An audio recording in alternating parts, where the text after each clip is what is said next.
Welcome back to Manga Mondays, the only manga review show filmed 25 minutes before it's supposed to come out. Today I'm going to be talking about Dorohedoro, which is a manga from Q Hayashida.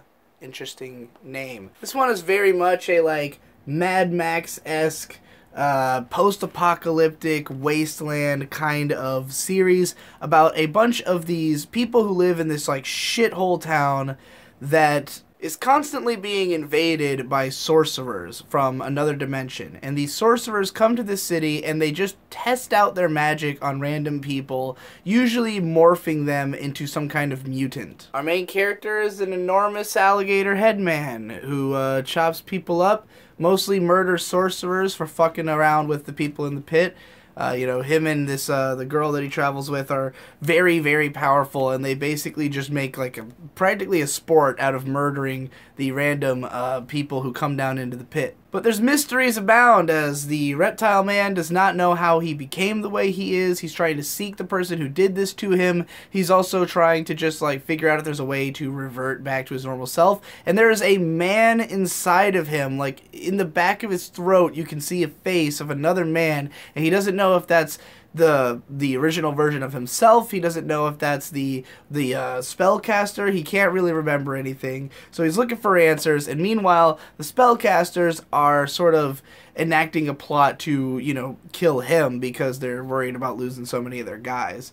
So this is it's sort of got an interesting story and mystery developing in the background, but for the most part this plays out like a sort of darkly comedic slice of life series set in a post-apocalyptic wasteland. While there is a plot developing in the background, it's got a very laid-back atmosphere and vibe. A lot of time is spent with the characters just sort of being themselves and sort of fleshing them out as regular people, as opposed to just their place in the narrative and stuff like that, which makes them fairly interesting. Which is surprising because it's also a pretty gory and violent series. This is definitely the kind of manga where people will die just like that, after getting cut to pieces. But it's usually funny about it, and usually kind of just a goofy time. I mean, I hate to spoil the surprise. If you're already interested in this manga, go read it. But literally the first page is a dude's head in a reptile man's mouth.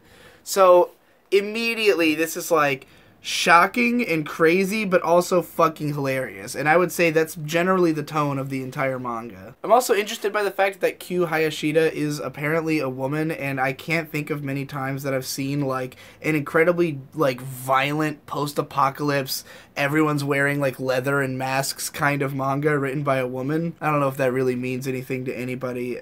I don't know if her being a woman has to do with why it's got such a unique flavor, but it definitely doesn't feel like any other post-apocalyptic thing that I've seen, in spite of the fact that it's got dudes with a fucking literal heart for a mask murdering each other. It's pretty fucking cool. I'm definitely interested in continuing Dorohedoro. This has a shitload of volumes though. I don't know if I'll ever end up reading the whole thing unless I turn to just reading it online, because there's 21 volumes. They're not easy to come by necessarily, and they're a little bit on the more expensive side.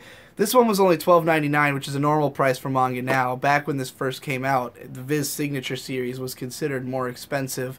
I don't know if they continued to increase the price while they were releasing these over time or what. But in any case, I'm really glad I finally tracked down volume 1 of this. I found it at some random store in Boston, and I was excited because I never see volume 1 around. I know you could probably just buy it online, but that ain't the way I buy manga. But this is definitely even more fun than I expected it to be. So if you like the sound of this, if you like the way I've described the atmosphere, absolutely give this a read. You'll probably love it. I mean, you could probably tell from the artwork alone if it's going to be your kind of thing.